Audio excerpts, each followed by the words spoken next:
இப்போ நீங்கள் அனைவருமே ஆவலோடு எதிர்பார்த்து கொண்டிருக்கக்கூடிய சிறப்புரை பாரதி நெறி என்கிற தலைப்பிலே நம்முடைய சிறப்புரை ஆற்ற வந்திருக்கும் சொல்வேந்தர் சுகிசிவம் அவர்களுக்கு நாங்கள் மனமார்ந்த நன்றியை தெரிவித்துக் கொள்கிறோம். அவர் வருவதற்கு முன்னாலேயே ஆவலுடன் அன்புடன் அழைக்கின்றோம்.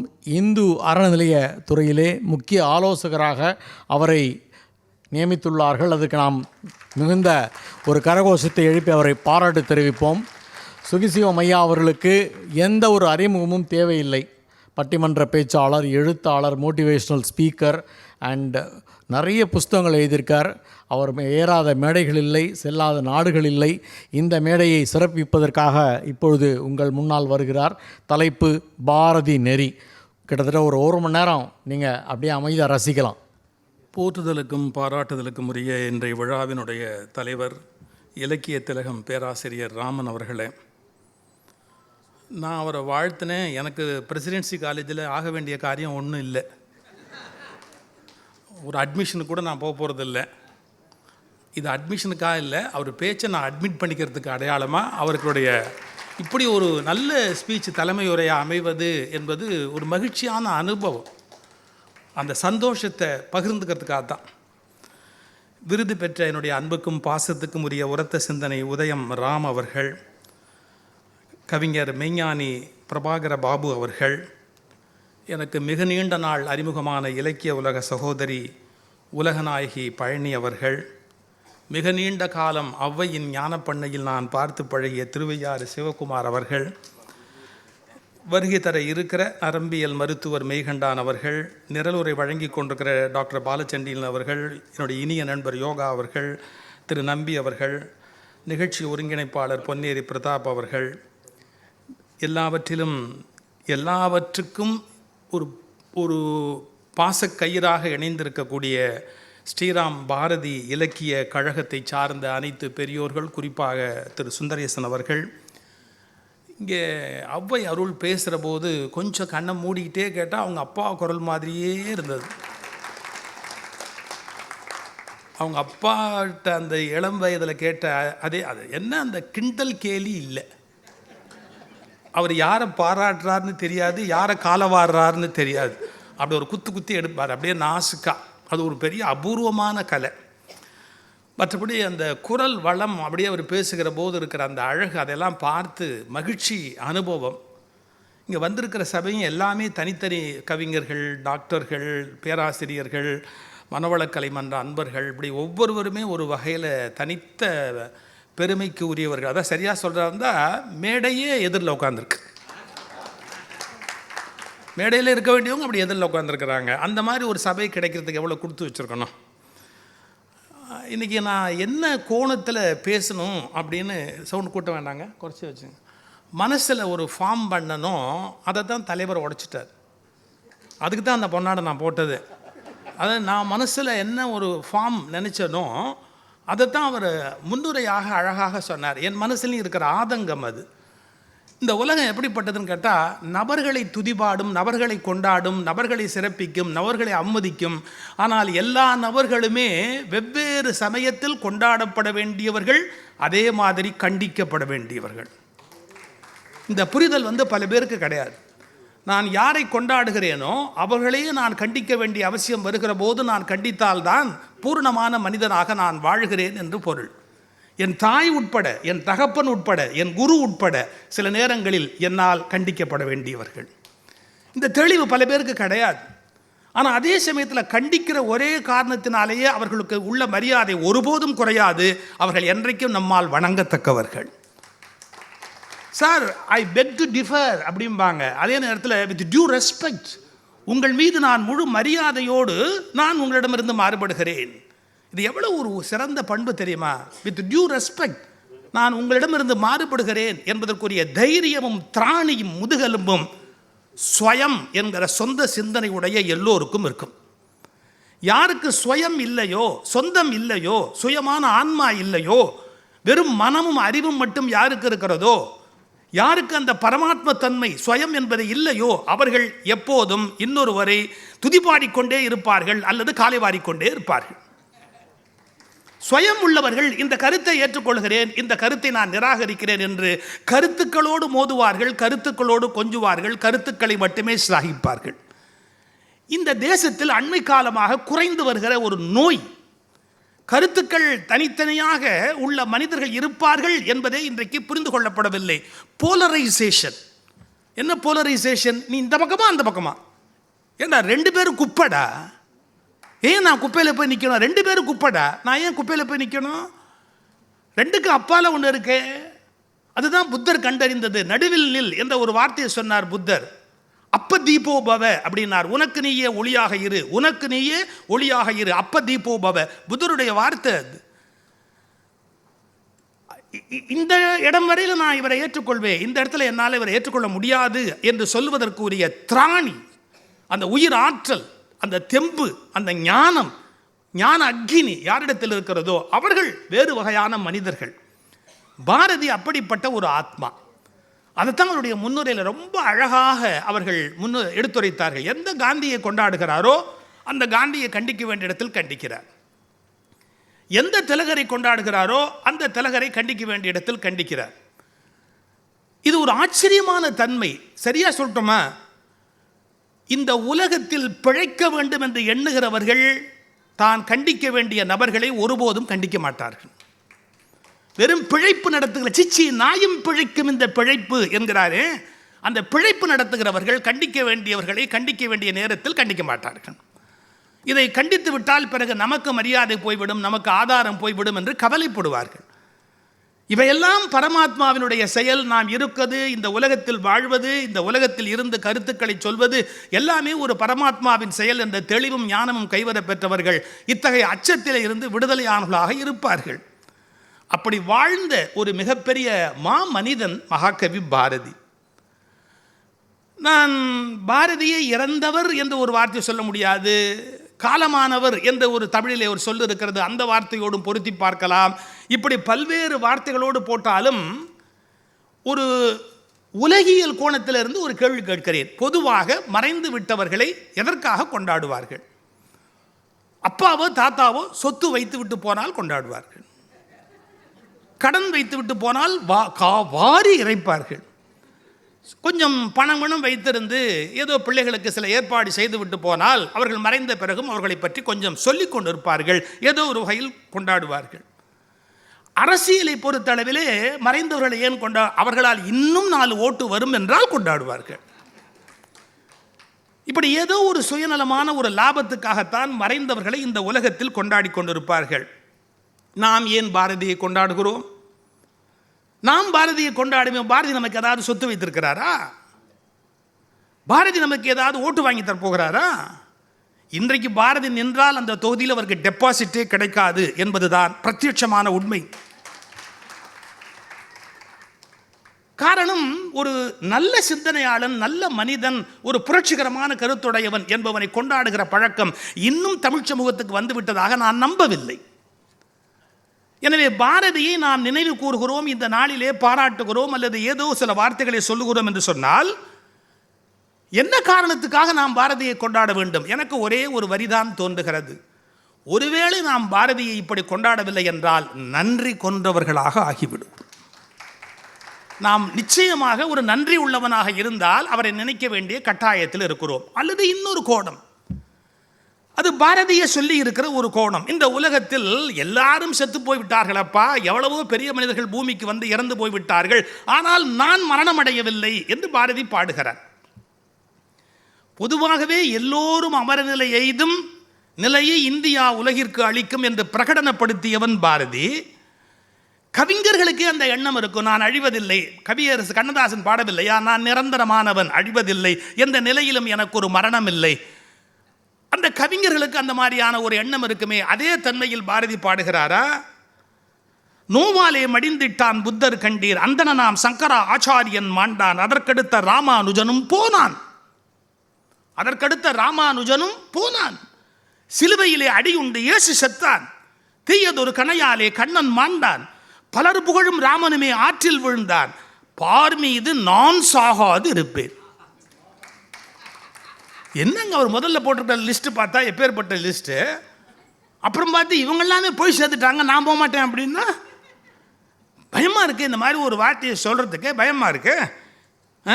நோவாலே மடிந்திட்டான் புத்தர் கண்டீர், அந்தனாம் சங்கராச்சாரியன் மாண்டான், அதற்கடுத்த ராமானுஜனும் போனான், சிலுவையிலே அடியுண்டு இயேசு செத்தான், தீயதொரு கணையாலே கண்ணன் மாண்டான், பலர் புகழும் ராமனுமே ஆற்றில் விழுந்தான், பார்மீது நான் சாகாதிருப்பேன் கண்டீர், மலிவு கண்டீர் இவ்வுண்மை பொய் கூறேன் யான். நான் பொய் சொல்ல மாட்டேன். இதுக்கு ஒரு அடுத்த முரண் வைக்கிறேன், அதான் ரொம்ப டாப்பு. மடிந்தாலும் பொய் கூறேன்.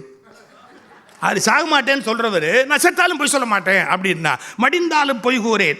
மானிடர்க்கே நலிவு மில்லை சாவு மில்லை கேளீர் கேளீர், நாணத்தை கவலையினை சினத்தை பொய் அச்சத்தை வேட்கையினை அழித்து விட்டால் அப்போது சாவும் இங்கே அழிந்து போகும். பொதுவாகவே மரணம் இல்லைங்கிற இந்திய தத்துவத்தை சொல்லுவது போல இந்த தன்மை அந்த பாடலில் பாரதி அளித்திருக்கிறார். கவிஞர்கள் மரணம் அடைவதில்லை என்ற ஒரு கருத்தையும் நாம் ஏற்கனவே பார்த்திருக்கிறோம். அதுக்கு காரணம் என்ன தெரியுங்களா?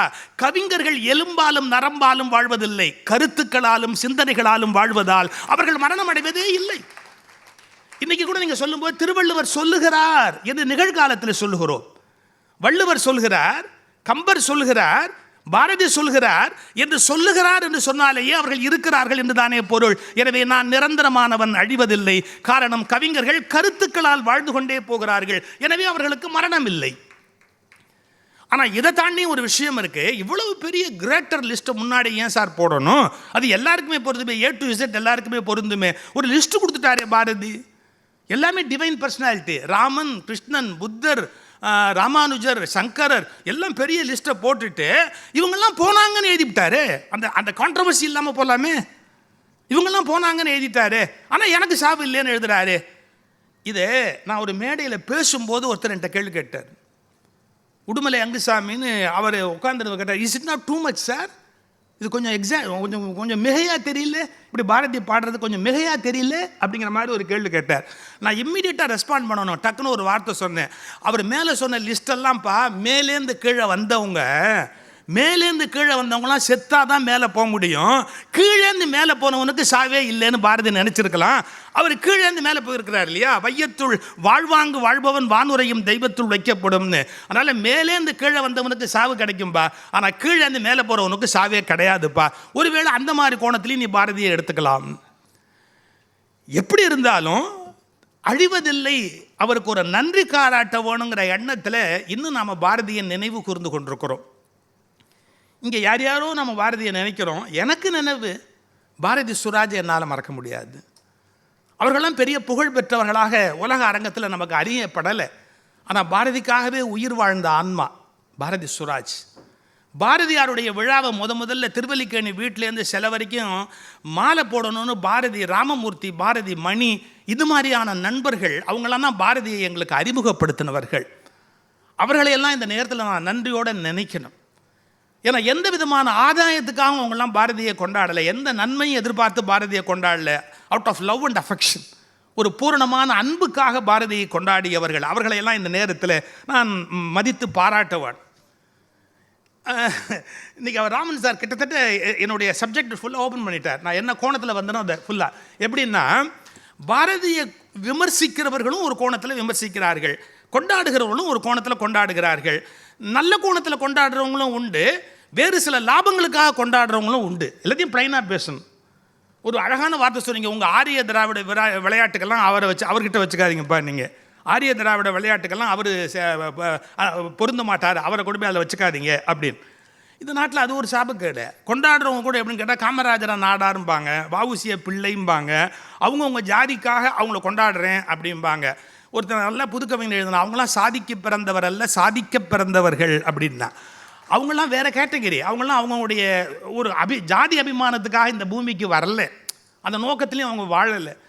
இப்போ விமர்சிக்கிறவங்களும் என்ன பண்ணுறாங்க, ஒருத்தர் என்கிட்ட பிளைனாகவே சொன்னார், அந்த குரூப்பெல்லாம் யார் பாரதியை பின்பற்றுறவங்க, அந்த குரூப்பெல்லாம் பாரதிதாசனை மேற்கோளே காட்டுறது இல்லையே. அவருடைய கோபம் பாருங்கள். அந்த குரூப்பெல்லாம் பாரதிதாசனை மேற்கோளே காட்டுறது இல்லையே, அப்போ நாங்கள் எப்படி பாரதியை ஒத்துக்குவோம்? எப்படிலாம் கணக்கு போடுறாங்க பாருங்கள். அந்த குரூப்பெல்லாம் பாரதிதாசனை சொல்கிறதே இல்லையே, அப்போ நாங்கள் எப்படி பாரதியாரை ஒத்துக்குவோம்னு. எங்க இந்த தகராறுக்கெல்லாமா பாரதி கொண்டு வரலாம்? இதுக்கெல்லாம் பாரதி அப்பாற்பட்டவன் இல்லையா? இந்த 1000 உண்டுங்கு ஜாதி இதில் அந்நியர் வந்து புகழ் என்ன நீதி. பாரதியினுடைய சிந்தனை போக்கே வேற, நோக்கமே வேற. இந்த கோணத்தில் பாரதியை நம்ம பார்க்கிற போது ஒரு உண்மையை தேடிய, வாழ்நாள் முழுவதும் உண்மைகளை தேடிக்கொண்டே இருந்த ஒரு ஆத்மா. நிறைய அறிஞர்களுடைய மேற்கோள்களை தொகுத்து போட்டுட்டு பாரதி தன்னுடைய வசனத்தில் சொல்கிறார், இதெல்லாம் கொஞ்சம் கூர்ந்து படிங்க வேமன்னா. அதில் ஒரு வார்த்தை எழுதுவார், அமெரிக்க மகாவிஷ்ணு எமர்சன் எழுதுவார். எமர்சன் எழுத மாட்டார், அமெரிக்க மகாவிஷ்ணு எமர்சன் அப்படின்னு அவருக்கு ஒரு டைட்டில் கொடுப்பார். அந்த லிஸ்ட்டு முழுக்க நீங்கள் எப்பாவது வாய்ப்பு இருக்கும்போது படித்து பாருங்கள். அந்த உரைநடையில் ரொம்ப கான்ட்ரவர்ஷியலான விஷயங்கள். அதில் வேமன்னாவே என்ன சொல்கிறார், முதல்ல சொல்லும்போதே, கற்களை குவித்து கோயில்களை கட்டுகிறீர்கள், ஓயாமல் கல்லை கூச்சு கோயிலை கட்டுக்கிறீங்க, அது எதுக்கு? நமக்குள்ளேயே அவர் இருக்கிற போது எதுக்கு அனாவசியமாக இப்படிலாம் நீங்கள் அந்த காரியத்தில் ஈடுபடுறீங்க அப்படின்னு ஒரு ஸ்டேட்மெண்ட் கொடுக்குறார். இந்த மாதிரி கான்ட்ரவர்ஷியலான ஸ்டேட்மெண்ட் எல்லாத்தையும் போட்டு வந்து கடைசியாக ஒரு வரி பாரதி தன்னுடைய வரியாக எழுதுகிறார். அதுதான் ரொம்ப முக்கியம். எல்லா மதமும் உண்மைதான், எல்லா மதமும் உண்மைதான், ஆனால் முழு உண்மை அல்ல. இந்த புரிதல் தான் சார் எனக்கு ரொம்ப தேவை. எல்லா மதமும் உண்மைதான், ஆனால் முழு உண்மை அல்ல.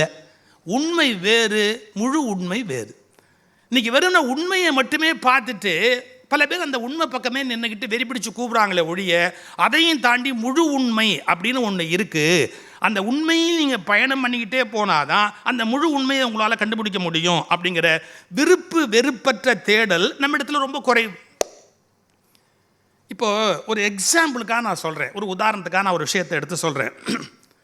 இப்போ பாரதியாருடைய பாடலில் ஒரு விஷயத்துக்கு ஃபேவரபுளாக நீங்கள் கோட்ஸ் எடுக்கணும் அப்படின்னு முடிவு பண்ணால் ஒரு 20-30 கோட்ஸ் ஆகிடும். அந்த விஷயத்துக்கு எதிராக ஒரு கோட் எடுக்கணும்னு முடிவு பண்ணால் ஒரு 20-30 கோட்ஸ் கண்டிப்பாக ஆகிடும். அவருடைய வசனத்துலேயும் ஆகிடும், அவருடைய கவிதையிலையும் ஆகிடும்.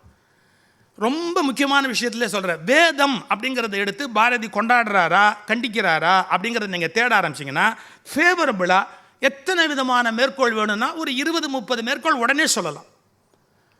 அதை நிறைய கண்டித்து விமர்சனம் பண்ணி பாரதி ஏதாவது கடுமையாக திட்டிருக்கிறாரா அப்படின்னு பார்த்தா கண்டிப்பாக திட்டிருக்கிறார்.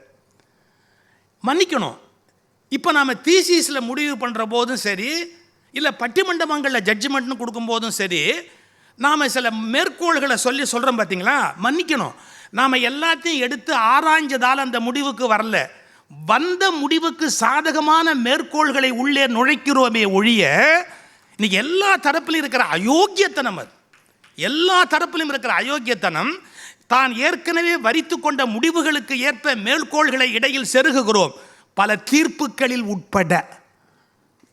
தீர்ப்புகளில் உட்பட எடுத்துக்கொண்ட முடிவுக்கு ஏற்ற மேற்கோள்களை உள்ளே நுழைக்கிறோமே ஒழிய, இவற்றை ஆராய்ந்து படித்துவிட்ட பிறகு நாம் அந்த முடிவுக்கு வருவதில்லை. You can choose some gods, யார்கிட்டேனாலும் எடுத்துக்கலாம். இதுக்கு ஃபேவரபுளாக இந்த வார்த்தை இருக்குது, இதுக்கு எதிர்ப்பாக இது இருக்குது. நான் இப்போ எதிர்ப்பாக சொல்ல போகிறேன்னா அதுலேயே 2 எடுத்து சொல்லிடலாம், ஆதரவாக சொல்ல போகிறேன்னா அதுலேருந்து 2 எடுத்து சொல்லிடலாம். வேதங்கள் பாடுவள் காணீர், மிக நன்று பல் வேதம் வரைந்த கை பாரத நாயகிதன் திருக்கை, வேதம் நிறைந்த தமிழ்நாடு, வேத வானில் விளங்கி வேதமுடையது இந்த நாடு, சதுர் வேதங்கள் 1000 முறை படித்தால் வேதங்கள் சொன்ன படிக்கும் மனிதரை மேன்மையுறச் செய்திடல் வேண்டுமாமோ, வேதம் பாடிய சோதி, இப்படி வரிசையா வேதம் படைக்கவும் நீதி படைக்கவும் வேண்டி வந்தோம் என்று கும்மியடி, இப்படி ஃபேவரபிளாக இவ்வளோ சொல்லிக்கிட்டே வர்றவர் 2-3 இடத்துல பாருங்க, நான் வேடிக்கை உறக்கண்டு நகைப்பதற்கே கோத்த பொய் வேதங்கள், கோத்த பொய் வேதங்கள். இன்னொரு இடத்துல வேதம் வெறும் கதைத்திரள், வெறும் கதைத்திரள். கண்ணன் பாட்டில் எடுத்து படிச்சு பாருங்க, வேதம் வெறும் கதைத்திரள். அப்படி அகெயின்ஸ்டா எதிரான கருத்தை பதிவு செய்யக்கூடிய ஒரு போக்கு. வேதங்கள் கோத்து வைத்தான், அந்த வேதங்கள் மனிதர்தம் மொழியில் இல்லை, வேதங்கள் என்று பொய்யோர் சொல்லும் வெறும் கதைத்திரள், வெறும் கதைத்திரள், வெறும் கதைத்திரள் அவ்வேதம், வேதம் இல்லை. வேதங்கள் என்பவற்றுள்ளே அவன் வேதத்தில் சிற்சில கலந்ததுண்டு, வேதங்கள் அன்றி ஒன்றில்லை இந்த மேதினி மாந்தர் சொல்லும் வார்த்தைகள் எல்லாம். இப்போ சாதகமாக சொல்லணும்னா அதுக்கு தகுந்த மேற்கோள் அதில் இருக்குது, பாரதியாருடைய பாடலுக்குள்ளே இருக்குது. எதிர்ப்பாக சொல்லணும்னா அதுக்கு தகுந்த மாதிரி சில பாடலும் அதில் இருக்குது. இதை என்ன சொல்கிறாங்க, தனக்கு வேண்டியதை சைடு பேசும்போது அதுலேருந்து இருக்கிற மேற்கோளை எடுத்து காட்டுறாங்க. அப்படி பார்க்கக்கூடாது. இதில் என்ன புரிஞ்சிக்க வேண்டியிருக்கு தெரியுங்களா, அதுலேருந்து அதில் நல்ல விஷயமும் இருக்குது, நல்ல விஷயம் இல்லாமலும் இருக்குங்கிற தெளிவு பாரதி கிட்ட இருக்குங்கிறதான் புரியணும். அதில் நல்ல விஷயமும் இருக்குது, நல்ல விஷயம் அல்லாத விஷயமும் இருக்குது. அப்படின்னு இந்த நாட்டில் சார் பாராட்டுறவனும் படிக்காமையே பாராட்டுறான் சார், திட்டுறவனும் படிக்காமையே திட்டுறான் சார். அது என்ன இருக்குதுங்கிறதையே பாராட்டுறான். அதில் இல்லாத விஷயம், நீ படிச்சியாடா அப்படின்னா நான் எதுக்கு படிக்கணும், நான் எதுக்கு படிக்கணும்? 10 பேர் ஏற்கனவே சொல்லிட்டான், முன்னாடியே 10 பேர் சொல்லிட்டான். அதனால அதுக்கு கண்டிப்பாக அது சிறந்ததாக தான் இருக்கணும். நீ படிச்சியா, நீ உள்வாங்கினியா? அதே மாதிரி திட்டுறவனும் பாருங்க, அது உள்ள என்ன இருக்கு ஏது இருக்கு எதையுமே பார்க்கறது இல்லை, அவன் பாட்டுக்கு அப்படியே திட்ட ஆரம்பிக்கிறான். இந்த இதுலேருந்து விலகி நிற்கிற நெறிதான் பாரதியினுடைய நெறி. அவனுடைய ரொம்ப வித்தியாசமாக நடுவில் நில். என்ன இதில் எது சரியோ அதை ஏற்றுக்கோ, அதில் எது சரியோ அதை ஏற்றுக்கோ, இதில் எது தப்போ அதை கண்டிச்சிடு, அதில் எது தப்போ அதை கண்டிச்சிடு. நபர்களை கொண்டாடாதே, அவர்களுடைய கருத்துக்களில் நீ சுமக்க வேண்டியதை சுமந்துகொள், தள்ள வேண்டியதை தள்ளிவிடு, கொள்ள வேண்டியதை கொள், தள்ள வேண்டியதை தள் என்கிற ஒரு அபூர்வ நெறி பாரதி நமக்கு காட்டிய நெறி. மகாத்மா காந்தி உட்பட கொண்டாட வேண்டிய இடத்துல கொண்டாடு, கொண்டாட முடியாத இடத்துல சாரி நான் அவரை ஏற்றுக்க முடியாது, இந்த இடத்துல என்னால் ஏற்றுக்க முடியாது அப்படின்னு சொல்லணும். ஆனால் ஒன்று சார், ஏற்றுக்க முடியாதுங்கிறதுக்காக இழிவாக பேசக்கூடாது. இந்த நாட்டில் இப்போ ஒரு பெரிய சாபங்கள், காந்தி அவமரியாதையாக பேசினா அதுவே ஒரு பெரிய விஷயம்னு பல பேர் நினைக்கிறான். ஏன் அவர் இருந்த காலத்தில் வேற யாராவது இருந்து பிரிட்டிஷ்காரனை எதிர்த்து வாங்க வேண்டியதை வாங்கியிருக்கிறது? அவர் இருந்த போது இவன்லாம் எங்கே போனான்? அவர் இருந்த போது எவனாவது போய் அப்படி நின்று வாங்க முடிஞ்சதா? யார்ட்டையாவது பேச முடிஞ்சதா? செத்து போன ஒருத்தரை பற்றி எவ்வளவு வேணாலும் தாழ்வா பேசலாம்னு பேசிடலாமா? மகாத்மா காந்தி அவளை கிள்ளுக்குதே அந்த நாட்டில். ஒரு மரியாதை வேண்டாம், இந்த நாட்டுக்காக வாழ்ந்த மனிதர்களுடைய அந்த தியாகங்கள் மேலே நமக்கு ஒரு மரியாதை வேண்டாம்? காந்தி விமர்சனத்துக்குரியவர், தட் ஐ அக்ரி. காந்தியின் கோட்பாடுகள், காந்தியின் போராட்ட முறை, காந்தியின் சிந்தனைகள், காந்தியின் தனிமனித வாழ்வு எல்லாமே விமர்சனத்துக்குரியது. விமர்சனம் என்பது வேறு, அவமதிப்பு என்பது வேறு. ஆனால் இன்னைக்கு என்ன போச்சு, பெரிய பெரிய தலைவர்களை அவமதிப்பது என்பதே ஒரு கல்ச்சராக டெவலப் ஆகிட்டு வருது. அது ஒரு சொசைட்டிக்கு நல்லதில்லை, அது ரொம்ப மிகப்பெரிய ஆபத்துக்கு போய் முடியும். நான் ஒரு சம்பவம் அடிக்கடி என்னுடைய பேச்சில் சொல்வது உண்டு. காஞ்சி மகா சுவாமிகள் அவர் இடத்துல டெப்டி கமிஷனராக இருந்த HRNCயில் DC அர்ஜுனன் அப்படிங்கிறவர் ஒரு முறை போனார். இது நடந்த சம்பவம். அப்போ தமிழ்நாட்டில் பிரபலமாக இருந்த இன்னொரு சாமியாரை அரெஸ்ட் பண்ணணும் அப்படின்னு ஒரு முடிவு பண்ணாங்க. கவர்னர் ரூல் இருந்த காலம் அது. அந்த சாமியாரை அரெஸ்ட் பண்ணுங்கிற போது காஞ்சி மகா சுவாமிகள்கிட்ட போய் கேட்குறாங்க, இந்த மாதிரி அவர் மேலே இத்தனை சார்ஜ் இருக்குது, அரெஸ்ட் பண்ணலாமா அப்படின்னு. மகா சுவாமிகள் சொன்ன வார்த்தை என்ன தெரியுங்களா? அது என்ன சார்ஜ் படி அப்படின்னார். அது ஃபுல்லாக அந்த DC அர்ஜுனன் படித்தார், அப்படியே வரிசையாக 35 சார்ஜ் அவர் மேலே. அந்த 35 சார்ஜையும் கேட்டுட்டு அப்போ கவர்னருடைய அட்வைசர் ஒருத்தர் இருந்தார், அவர்கிட்ட கேட்டார், உனக்கு என் மேலே மரியாதை உண்டோ, உனக்கு என் மேலே மரியாதை உண்டோ அப்படின்னார். அவர் சொன்னார், நிச்சயமாக உண்டு, நான் சொன்னால் நீ கேட்பியோ? அவசியமாக கேட்பேன். இந்த காவி துணியை எடுத்து இப்படி காமிச்சுட்டு சொன்னார், இதுக்கு ஒரு மரியாதை இருக்குது, அதை கெடுத்து விடாத, இதுக்கு ஒரு மரியாதை இருக்குது, அதை கெடுத்து விடாத. இன்றைக்கி என் பேச்சை கேட்குற நீ பவரில் இருக்கிறதால அவரை அரெஸ்ட் பண்ணுன்னா பண்ணிவிடுவேன். நாளைக்கு அவர் பேச்சை கேட்குறவன் பவருக்கு வந்து என்ன அரெஸ்ட் பண்ணுன்னா பண்ணிவிடுவா. மகா சுவாமிகள் சொன்ன வார்த்தை அப்படியே சொல்கிறேன், don't create a bad precedent, don't create a bad precedent. அதான் அவர் சொன்ன பதில். Don't create a bad precedent. கொஞ்சம் யோசிச்சு பாருங்க. குற்றச்சாட்டுகள் விமர்சனங்கள் என்பது வேறு. ஆனால் நம்ம யாரை வேணாலும் அப்படியே ஒரு தவறுதலாக பிராண்ட் பண்ணலான்னு முடிவு பண்ணால் யாரை வேணாலும் பண்ணிகிட்டே போகலாம். ஒரு செய்தியில் இருக்கிற 2 பக்கத்தையும் பார்க்கக்கூடியது தான் பூரணமான ஞானமாக இந்த உலகத்தில் இருக்க முடியும். நான் அண்மையில் கூட வேற ஒரு இடத்துல சொன்னேன், இந்த படைப்பினுடைய நுட்பத்தை தரிசிக்கணும் சார். படைப்பினுடைய நுட்பத்தை நம்ம தரிசிக்க தவறுறோம். எப்படி தெரியுங்களா? இந்த உலகம் நான் வாழ்வதற்காக மட்டும் உருவாக்கப்படவில்லை, என் எதிரியும் வாழ்வதற்காகத்தான் உருவாக்கப்பட்டது. இந்த புரிதலே பல பேர் கிடையாது. எதிரியை ஒழிச்சிடணும், எதிராக இருக்கணும், ஒழிச்சிடணும். ஏன் ஒழிக்கணும்? நான் வாழ்வதற்கு மட்டும் இந்த பிரபஞ்சம் தரப்படவில்லை, என் எதிரியும் வாழ்வதற்கு தகுந்த போல் தான் இந்த பிரபஞ்சம் படைக்கப்பட்டு இருக்கிறது.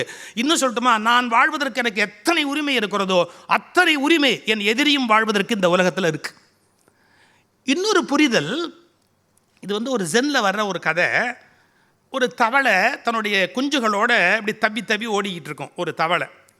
அப்போ திடீர்னு ஒரு நாகப்பாம்பு அப்படி படம் எடுத்து, பாம்பு படம் எடுக்கும், சொந்த செலவில் எடுக்கும். ஏன்னா படம் எடுக்கிற பல பேர் அடுத்த செலவுலேயே எடுத்து க்ளோஸ் பண்ணுவான், ஆனால் பாம்பு மட்டும் சொந்த செலவில் படம் எடுக்கும். இது ஜென்னில் வரல. பாம்பு அப்படி படம் எடுத்து பாருங்க, ஒரு தவளை கொஞ்சம் அப்படி போட்டு தள்ளுச்சு, டக்குன்னு அப்படியே ஒரு தவளை கொஞ்சம் முழுங்கிருச்சு. பாம்பு குஞ்சோ முறையோன்னு குஞ்சுகளோட அந்தாண்ட குதிச்சு தாய் தவளை போனதுக்கப்புறம் குஞ்சுங்களை எப்படி எண்ணி பார்த்துட்டு எல்லாம் கரெக்டாக இருக்கீங்களா அப்படின்னு. அப்போ இந்த குஞ்சு தவளை சொல்லிச்சு, அம்மாம்மா நம்மளை 2 பேர் காலிம்மா, 2 தவளை காலியாக போச்சுமா, பாம்பு தின்னுபிடிச்சுமா அப்படின்னு. ஒரு வினாடி அந்த தாய் தவளை யோசிச்சு, போனால் போகுது போ. அந்த அடுத்த வார்த்தை தான் சார் செல் அவனுடைய திங்கிங். 2 தவளை போனால் போகுது போ. அப்போ தான் நமக்கு கொசு ஜாஸ்தியாக கிடைக்கும். இப்போ 8 உட்காந்து தின்னுக்கிட்டு இருந்தால் கொசு கம்மியாக தானே கிடைக்கும். இப்போ 2 போயிடுச்சு இல்லை, அப்போ நம்ம 6 பேர் தானே இருப்போம். அப்போ நமக்கும் கொசு ஜாஸ்தியாக தான் கிடைக்கும். சார் ஜென் கதையில் இது எதுக்காக வச்சான்னா, தவளை கொசுவை தின்பதற்கு உரிமை இருக்கிறது என்றால் தவளையை தின்பதற்கு பாம்புக்கும் உரிமை இருக்கிறது. ஏன்னா படைப்பே அப்படி படைக்கப்பட்டு இருக்கிறது. அப்போ பாம்பு போய் ஒரு தவளையை திணிச்சு நீங்க கோச்சிக்க முடியாது. அது தின்பதற்காகவே அந்த தவளை படைக்கப்பட்டிருக்கிறது. அது என்ன குரூரமா அந்த தவளையை திங்குது அப்படின்னா, இல்லாட்டி பாம்பு எப்படி உயிரோடு இருக்கும்? நீங்க நோகிறதா இருந்தால் யாரை நோகணும்? இப்படி ஒன்றை ஒன்று தின்னும்படியாக இந்த பிரபஞ்சத்தை படைத்த படைப்பை நோகணுமே ஒழிய நம்ம தவளையோ பாம்பையோ எதை போய் நோகிறது? இதுதான் பூரண ஞானம்னு பேர். புரிஞ்சுக்கிறது, படைப்பை புரிஞ்சுக்கிறதுக்கு. ஒரு உதாரணம் சொல்ற பாருங்க. ஒரு பாலைவனத்தில் பொதுவாக தாவரமே வளர முடியாது. பாலைவனத்தில் தாவரமே வளர முடியாத போது அதில் வளர்றதுக்குன்னு ஒரு தாவரம் வீம்பு பிடிச்சி வளருது. எது? கள்ளிச்செடி. எவ்வளோ பெரிய ஒண்டர் அது! இந்த பாலைவனத்தில் தன்னை தக்க வச்சுக்கிட்டு தண்ணி இல்லாத பாலைவனத்துக்குள்ளே அது மெதுவாக அப்படியே வந்து அந்த பக்கம் இந்த பக்கம் இந்த பக்கம் இந்த பக்கம் கிளக்கிளையாக விட்டு கள்ளி செடி அப்படியே வளருது. ஆனால் அது ரொம்ப கவனமாக இருக்குது. தன்னை யாரும் தின்னுடக்கூடாதுங்கிறதுக்காக முள்ளு முள்ளு முள்ளு முள்ளு முள்ளு முள்ளு முள்ளா, இல்லாட்டி ஏதோ ஒரு அந்த தாவரத்தை வந்து ஆடு மாடு மேஞ்ச மாதிரி ஏதாவது ஒன்று மேய்ஞ்சி தின்னுபிட்டா என்ன பண்ணுறதுன்னு பாலைவனத்தில் வளர முடியாத இடத்துல வளர்கிற கள்ளிச்செடி தன்னை பாதுகாத்துக்கிறதுக்கு அவ்வளவு முள்ளு வச்சுருக்கு. இதுதான் படைப்பினுடைய ஒரு பகுதி. பாலைவனத்தில் வளர முடியாத பாலைவனத்தில் வளர்கிறதுக்கு ஒரு கள்ளிச்செடியை படைச்சு, கள்ளிச்செடி தன்னை காப்பாற்றிக்கிறதுக்கு முள்ளையும் படைச்சிட்டு கடைசியாக இதை அப்படியே திங்கிறதுக்கு ஒரு ஒட்டகத்தையும் படைக்குது. இதை டேஸ்ட்டாக பிரமாதமாக அப்படியே ரசித்து சாப்பிட்றதுக்கு ஒரு ஒட்டகத்துக்கு சரியான பல்லு, சரியான தவாக்கட்டை, சரியான வாயமைப்பு, அப்படியே கடித்து அப்படியே திங்கிறதுக்கு வசதியாக ஒரு ஒட்டகத்தையும் படைக்குது. நீங்கள் இதை தான் புரிஞ்சுக்கணும். தான் மட்டும் வாழ்வதற்காக கள்ளிச்செடி படைக்கப்படவில்லை, ஒட்டகத்தால் தின்னப்படுவதற்காகவும் தான் அது படைக்கப்பட்டிருக்கிறது. நீங்கள் வாழ்வதற்காக மட்டும் இந்த பிரபஞ்சம் படைக்கப்படவில்லை, உங்கள் பகைவர்களுக்காகவும் தான் இந்த பிரபஞ்சம் படைக்கப்பட்டிருக்கிறது. இந்த பூரண ஞானம் எத்தனை பேர் இருக்கு? எல்லா எதிரியும் ஒழிஞ்சு போகணும், எல்லா எதிரியும் ஒழிஞ்சு. ஏன் ஒழிஞ்சு போனா? நீயே இங்கே இருக்கிற உன் எதிரி போயிடணுமா? நான் கேட்கறது கொஞ்சம் கடுமையாக இருக்கும்.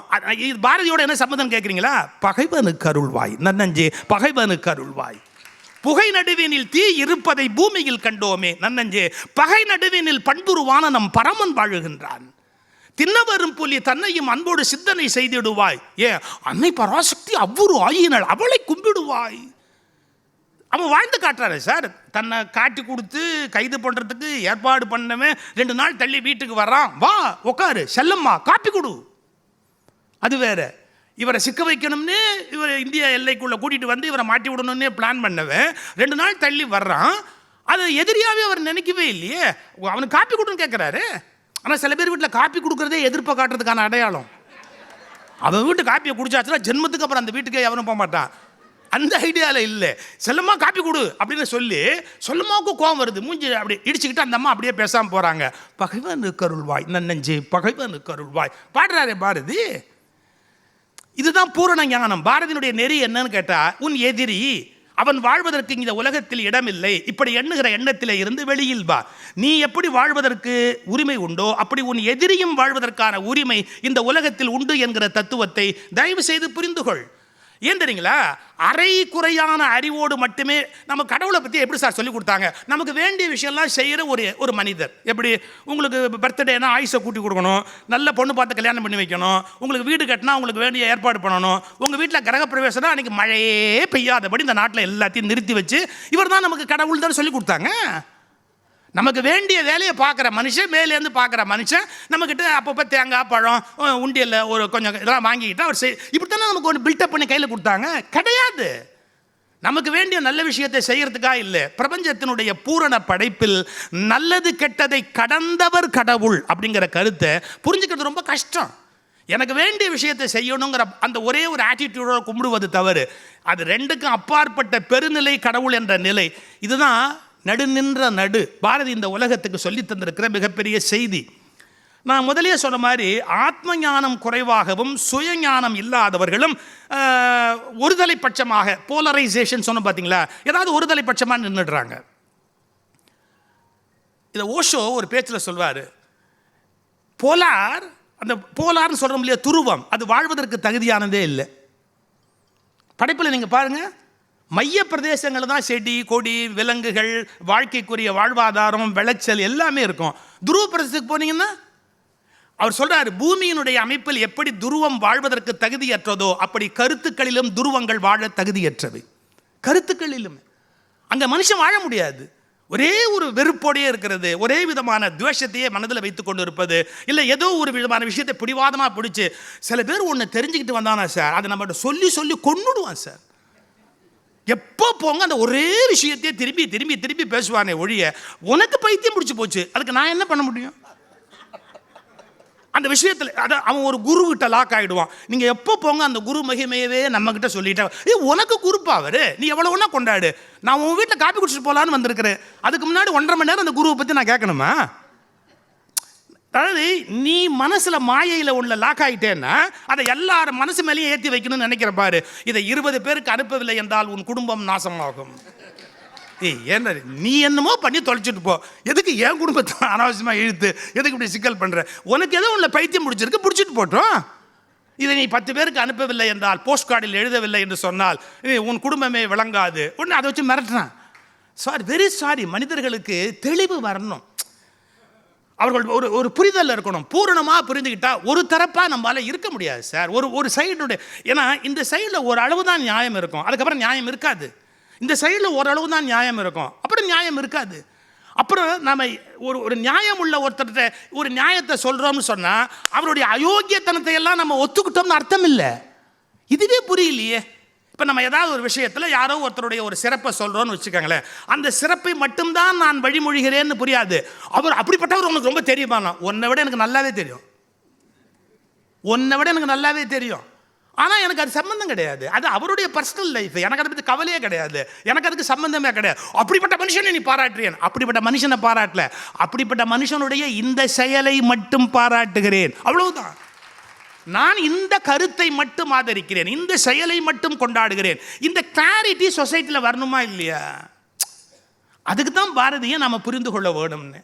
அப்புறம் பாரதியினுடைய பெருமையை சொல்கிறதா இருந்தால், நான் அண்மையில் தஞ்சை பல்கலைக்கழகத்தில் ஒரு சொற்பொழிவு ஒன்று பண்ணேன், பாரதியினுடைய வசனம் உரைநடையை பற்றி. அப்படி பேசும்போது என் மனதில் அந்த பாரதியினுடைய உரைநடை கவிதை ரெண்டுலேயுமே அவனுக்கு இருந்த ஆற்றலை சொல்லுகிற போது என் மனதில் பதிந்த ஒரு கருத்தை உங்களோட நான் பகிர்ந்து கொள்ள வேணும்னு நினைக்கிறேன். பாரதிக்கு ரெண்டுமே கைவந்த கலை. எப்படி அவன் கவிதையும் பிரமாதமாக எழுதுகிறான், உரைநடையும் பிரமாதமாக எழுதுகிறான். அவனுடைய வசனமும் அவனுடைய காலகட்டத்தில் ரொம்ப பெரிதாக பேசப்பட்டது, கவிதையும் பெரிதாக பேசப்பட்டது. ஒன்று நாம் உணரணும். பாரதி கவிஞன் என்பதை அவனது கவிதை நமக்கு புலப்படுத்தும். பாரதி ஒரு தலைவன் என்பதை அவனது உரைநடை நமக்கு புலப்படுத்தும். இதான் வித்தியாசம். பாரதி ஒரு புலவன் என்பதை, ஒரு கவிஞன் என்பதை அவனுடைய கவிதை நமக்கு புலப்படுத்தும். பாரதி ஒரு தலைவன் என்பதை அவனுடைய கட்டுரைகள், வசனங்கள் நமக்கு புலப்படுத்தும். எவ்வளவு பெரிய சிந்தனையாளன் அப்படிங்கிற உண்மையை நாம் புரிந்து கொள்வதற்கான வாய்ப்பு. இன்னொரு இடம், நான் கவிதையை பற்றியும் உரைநடை பற்றியும் அப்போ சொன்ன செய்தி இப்போ பாரதியோடு சிந்திக்கிற போது பயன்படுங்கிறதுக்காக சொல்கிறேன். கவிதை எப்போதும் நானிலிருந்து பிறக்கிறது, உரைநடை எப்போதும் நீயிலிருந்து புறப்படுகிறது. இதை நம்ம உணர்ந்து பார்த்தா தெரியும். கவிதை எப்போதும் நானிலிருந்து புறப்படுகிறது, உரைநடை எப்போதும் நீயிலிருந்து புறப்படுகிறது. எப்படி? என்னால் ஏதோ ஒரு உணர்ச்சி வசப்படுகிற போது அப்படி ஒரு கவிதையாக உள்ளேந்து ஒரு முணுமுணுப்பாக வெளியில் வருது. கவிதை ஒரு முணுமுணுப்பு, உரைநடை பேச்சுவார்த்தை.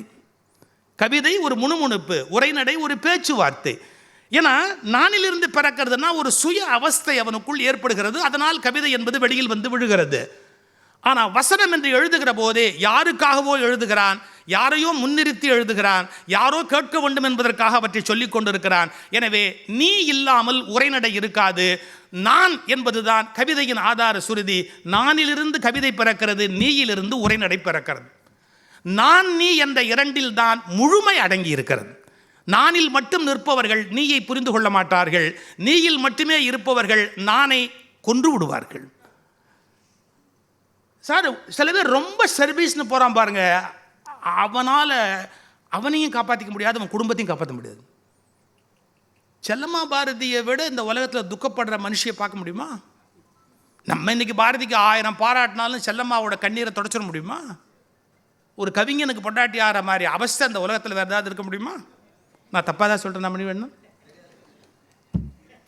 மதிவண்ணன் கேட்குறேன், நல்ல கவிஞர் இல்லையா? ஏன் தெரியுங்களா? அவங்க ஏதோ ஒரு கற்பனை உலகத்தில் இருப்பாங்க. கவிஞர்கள் யதார்த்தமான வாழ்க்கைக்கே வரமாட்டாங்க. அவங்களுடைய துணைவியாராக இருந்து காலத்தை கடத்துவது என்பது எவ்வளோ கஷ்டமான விஷயம். பாரதியை எவ்வளோ கொண்டாடினா கூட செல்லம்மாவுடைய வேதனைன்னு ஒன்று தனியாக ஒன்று நின்றுக்கிட்டே தான் இருக்கும். அதை அழிக்கவே முடியாது நம்மால். அந்த அம்மா எவ்வளோ மனசில் காயப்பட்டாங்கிறது எப்படி தெரியும்? அதுதான் சொல்லுறேன். நீங்கள் ரொம்பவும் சமூக அக்கறை உடைய ஒரு மனிதனாக மாறி சில காரியம் பண்ணுற போது என்ன ஆகிடுன்னு கேட்டால், உங்களுடைய என்ன சொல்கிறது, சில நியாயங்களை நமக்கே நாம் தரமாட்டோம் சார். நமக்கே நாம் சில நியாயங்களை கொடுக்க மாட்டோம். இன்னொன்று சேர்த்து சொல்லிட்டு போகிறேன். வாழ்க்கையிலேயே ரொம்ப உபயோகமான மனிதராக இருந்து கஷ்டப்படாது. ரொம்ப உபயோகமான மனிதராக இருந்தால் உலகம் உங்களை உபயோகப்படுத்திக்கிட்டே இருக்குமே ஒழிய உங்களை வாழவே விடாது. ஒரு நிமிஷம் கூட உங்களை இந்த உலகத்தில் வாழ ரொம்ப யூஸ்ஃபுல் பர்சன்னா உங்களை கசக்கி புழிஞ்சிட்டு தான் மறு வேலை பார்க்கும், உங்களை உபயோகப்படுத்தும். ஆனால் உங்களை நிம்மதியாக வாழ விடாது. இது ஒரு பெரிய சீக்ரெட் லைஃப்பில். ஓஷோ, அடிக்கடி அவர் பேர் சொல்லுவேன். சில பேர் அவர் பேர் சொல்லாமல் திருடன் சொல்கிறான், நான் அவர் பேர் சொல்லிவிட்டு சொல்கிறேன். அதான் வித்தியாசம். கடைக்கு ஒருத்தன் போய் காய்கறி கேட்டான். வெண்டைக்காய் முத்தலாக ஒரு 3/4 கிலோ கொடு, அழுகுன தக்காளி ஒரு 1/2 கிலோ கொடு, அப்புறமா வாடி வதங்கின கத்திரிக்காய் 1/4 கிலோ கொடு. கடைக்காரன் எப்படி பார்த்தான், என்னடா கேட்குற அப்படின்னா, கொடு. காசு கொடுத்தான். 100 ரூபா நோட்டு எடுத்து கையில் கொடுத்தான். கொடுத்த உடனே பாக்கி சில்லறேன் வச்சுக்க. இது பையை எடுத்துகிட்டு திரும்பின உடனே கடைக்காரன் கேட்டான், இதெல்லாம் வாங்கிட்டு போனால் வீட்டில் திட்ட மாட்டாங்களான்னா. அதை பற்றி எனக்கு கவலை இல்லை, நாளையிலேருந்து அனுப்ப மாட்டாங்கன்னு.